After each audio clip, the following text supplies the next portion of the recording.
हुनुहुन्छ घरमा? कोही छैन? दाजुभाइ साँच्चै हो? कति वर्ष हुनुभयो?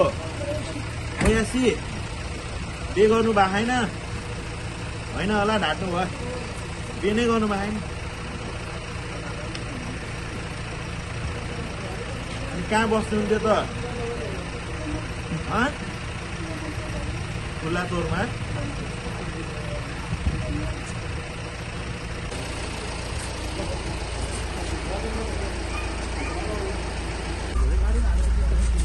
ल बिस्तारै जानु।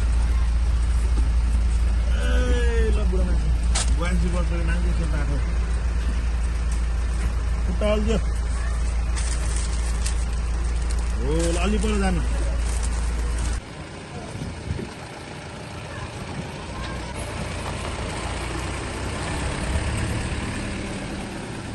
छोराछोरी के कहाँ छन् तपाईँका? अनि बुढी छैन? अरे घर चाहिँ कहाँ पर्यो हजुर? काजीपोखरी कहाँ, लमजुङै कि कता? गोर्खा। गोर्खा। अहिले चाहिँ तपाईँ लमजुङमा हुनुहुन्छ, कसरी आउनुभयो लमजुङसम्म?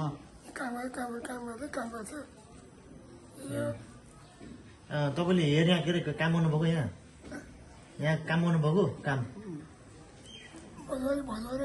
भदौरे? उता भदौरे उता यहाँ?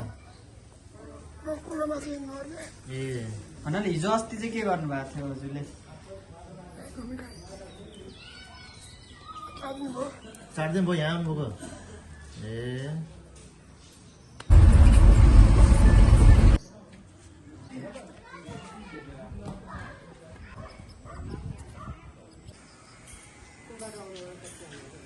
जिल्लामा आउँदाखेरि भेटेको क्या। त्यहाँ चाहिँ उनले उहाँ बुढाले के भन्नु भने म यो कुलो पनि मैले बनाएको हो होइन, यहाँ घरको काम पनि गर्ने, बल उन्जेल गरियो, आँखा देख्दिन, अहिले मेरो छोरा पनि छैन, छोरी पनि छैन, मेरो दाजु पनि छैन भनेर बेलुकी बसी वर्ष हेर्नु त। अब हिजो बेलुकी पानी आएको थियो, फेरि त्यहाँबाट लगेर मैले उहाँलाई आज पनि तपाईँ जानु सुताइदियो कि माथिमा राम्रो ठाउँ हुन्छ, तपाईँलाई राम्रो हुन्छ बुवा। यहाँ बहिनी भन्ने छ, उसले बिहान मलाई फोन गरेको थियो, दाइ खोइ दाइ त्यहाँको बाजे कहाँ जानु भन्यो, खोइ म त देखिनँ भन्यो। उसले मुखिया बुढाले चिनाएर रहेछ कि त्यहाँ उता बुझ्यो भन्यो। अनि त्यहाँबाट चाहिँ मैले माथि फोन गरेको थिएँ, आउनुहुन्छ होला भरे के अरे उमा पछि। अनि एकछिन पछि फेरि अनि यहाँ प्रतिशत भएमा भात खाएको देखिरहेको, मैले बरु त्यही लक्ष्मी बहिनी ल्याइदिएर रहेछ खाना खाइरहनु। उहाँलाई चाहिँ खानाहरू चाहिँ हजुरले दिइरहनु भएको छ? यताउति मिलाएर हामीले दिइरहेको थियौँ। अस्ति पनि मैले खुवाएँ। भन्छ कति दिन भयो हजुरले यहाँ भेटेको? 4-5 दिन भयो क्या। 4-5 दिन भयो, 5 दिन भयो कि 4-5 दिन भयो कि। अनि अस्ति मैले खुवाएँ, हिजो पनि मैले खुवाइदिएँ। अनि फेरि त्यो एउटा बहिनी छ त्यहाँ विकासको बुढीहरू नि, उसको अब उनीहरूको जातै थियो, लामी छाने रहेछ उनीहरू गुरुङ जात। अनि त्यहाँ उसले पनि एउटा छोरी जस्तो सोधेर बाउ जस्तो सोधेर उसले पनि ल्याइदियो कि बिस्ताराहरू ल्याइदियो। फेरि मैले चाहिँ वडा कार्यालयको माथि यहाँ राति पानीले भिज्छ भनेर फेरि त्यो वडा कार्यालयको माथिबाट लगेर सुताइदियो कि मैले। कति दिन राख्ने बुढालाई होइन, भोलि अब भनौँ न केही भइहाल्यो भने आफत फेरि यहाँ होइन।